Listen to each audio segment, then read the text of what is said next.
భగవంతుడు అమ్మలాంటి వాడు. అందుకే భగవంతుని యొక్క చర్యల యందు కాఠిన్యం ఉండదు.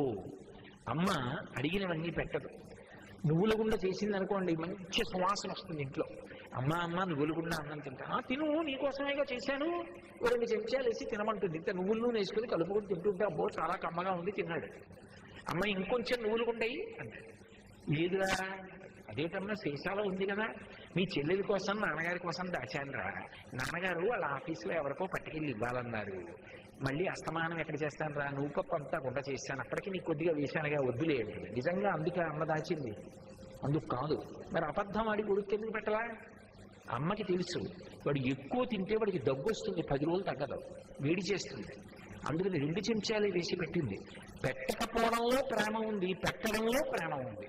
భగవంతుడు నీకు ఒకటి ఇచ్చినా ప్రేమ ఉంది, ఇవ్వకపోయినా ప్రేమ ఉందని నమ్మగలిగితే భక్తి యొక్క పైమెట్టే.